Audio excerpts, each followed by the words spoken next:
এই জায়গাটা হচ্ছে ইকো বিনসার। বিনসারের থেকে একটু উপরে আছে।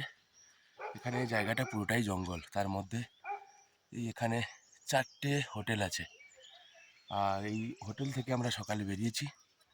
1 কিলোমিটার চড়াই আছে, রাস্তাটা বেশ ঢালুই আছে। এই ওপরে আনন্দময়ী আশ্রম আছে, আমরা আনন্দময়ী আশ্রমে যাব। ওখান থেকেই পুরো বিনসারের যে ভিউটা, সেটা নাকি খুব সুন্দর দেখা যায়। আর এই জায়গাটা ক্লিয়ার থাকলে এখান থেকে মাউন্টেন রেঞ্জ দেখা যায়। আর পাহাড়ি রাস্তায় হাঁটা তো খুব একটা বেশি অভ্যেস নেই, আর চারিদিকে এত পাখি। তো এই সময় অনেক কাফল বলে, ওইগুলো পেকেছে গাছে। ওই খেতে আমাদের ওখানকার যে কালো জাম যেমন হয়, সেই কালো জামের মতোই খেতে।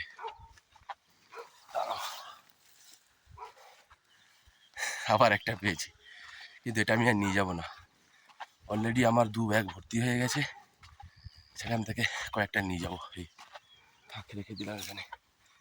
তো যা বলছিলাম, কাফল পেকেছে এই জন্যে প্রচুর পাখি, এত টিয়া। কালকে আসার সময় একটা, আমি তো পাখিদের নাম জানি না, অন্যরকম দেখলাম, প্রচুর পাখি আছে। বিনসার জায়গাটা পুরোটাই জঙ্গল, কয়েকটা 4টে 5টা এখানে হোটেল আছে। জায়গাটা কিন্তু খুব সুন্দর জায়গা। যাক, ফাইনালি আমরা আশ্রমের রাস্তাটা পেয়ে গেছি। বুঝতে পারিনি এখানে আসলে নর্মাল রাস্তা, এটা মানে কোনো ঠিকঠাক রাস্তা নেই। এই যে এটাই পানি ট্যাঙ্কি।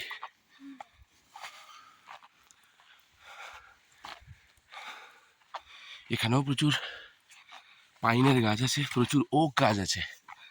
ওইটা যে ওক গাছ আমি আসলে জানতাম না, বইতে কিন্তু পড়েছি। ওদেরকে জিজ্ঞাসা করলাম যে দাদা এটা কী গাছ, বললো এটা ওকের গাছ।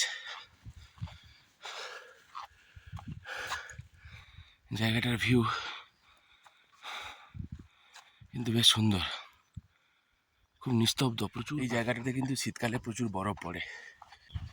জিজ্ঞাসা করলাম, বললো হ্যাঁ, এখানে শীতকালে সামনে যে মা আনন্দময়ী আশ্রম যে আছে জায়গাটা, সান্নিধ্য ওই অঞ্চলে পুরোটাতে কিন্তু বরফ পড়ে। কালকে রাতে এখানে টেম্পারেচার ছিল ওই 12-13 ডিগ্রির মতো টেম্পারেচার ছিল, এখন একটু সামান্য বেশি আছে। জায়গাটা খুব মনোরম জায়গা, খুব ভালো জায়গা। সত্যি বলতে কি, জায়গাটায় কিন্তু কেউ নেই, আমি আর পল্লবী ছাড়া। একটু ভয় ভয় করছে। কালকে রাত্রিবেলাও বলছিল এখানে নাকি লেপার্ড এসছে রাত্রি। আর কালকে আসার সময় দেখলাম রাস্তায় অনেকগুলো গরু পড়েছিল, লেপার্ড ওদেরকে মেরে দিয়েছে। ভয় যে করছে না তা নয়, একটু সামান্য ভয় ভয় করছে, ঠিক কথা। কিন্তু হ্যাঁ, কিছুই হবে না, এটুকু আমিও জানি।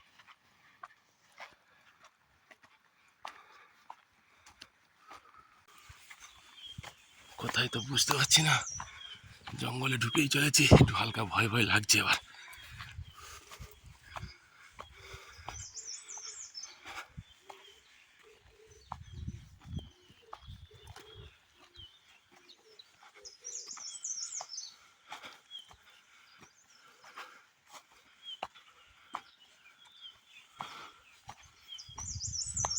কেমন লাগছে?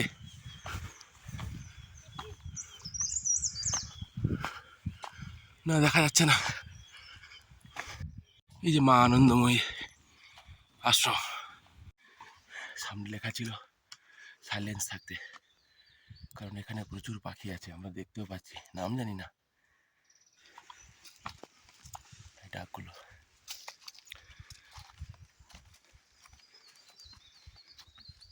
আর একটুখানি সামনে এগোলে মা আনন্দময়ী আশ্রম। রাস্তাটা বেশ অ্যাডভেঞ্চারাস। আর কিন্তু কেউ নেই, আমি আর পল্লবী ছাড়া। এখান থেকে আমরা হোটেলে যাব, চেক আউট করবো, আজকের বাড়ির উদ্দেশ্যে রওনা দেব। লালকোয়া থেকে ট্রেন আছে সন্ধ্যা 7:30টার সময়। কালকের সন্ধ্যাবেলা পৌঁছে যাব। ওদিক থেকে আবার ঘূর্ণিঝড় আসছে।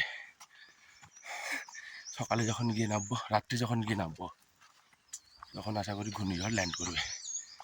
আশ্রমে আমরা চলে এসেছি। ওই যে দূরে দেখা যাচ্ছে আশ্রমটা, দেখলে কাউকে, কেউ নেই। আচ্ছা বলে দিই, এটা হচ্ছে ওক গাছ, এই গাছটা হচ্ছে ওক গাছ, এই যে, ওকে, এই গাছটা ওক গাছ। ওই দূরে একটা লোক আসছে, বাবা দেখে এত খুশি হলাম। এটা মা আনন্দময়ী আশ্রমের চত্বর এটা, প্রচুর ওক গাছ আছে। মা আনন্দময়ীর একজন ডিভোটি ছিলেন রিচার্ড ল্যানয়, তো তার নাম অনুসারে নাম করা হয়েছে। এইটা কি গাছ?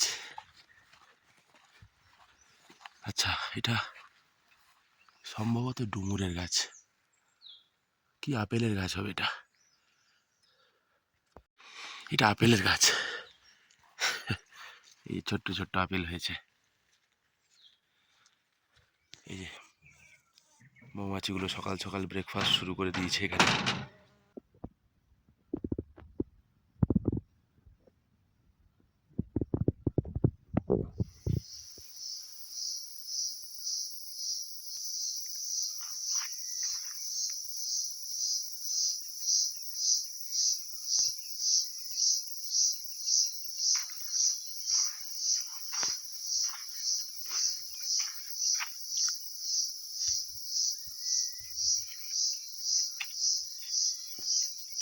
চারিদিকে কি সুন্দর ঝিঝি পোকা ডাকছে। আমি আর চিৎকার করলাম না। গাছে প্রচুর লাইকেন দেখা যাচ্ছে। এই যে লাইকেন, এই যে লাইকেন। এর মানে হচ্ছে এটা এখানে এয়ার পলিউশন হয়নি, এখানকার এয়ারটা অনেকটা ভালো ক্লিন আছে।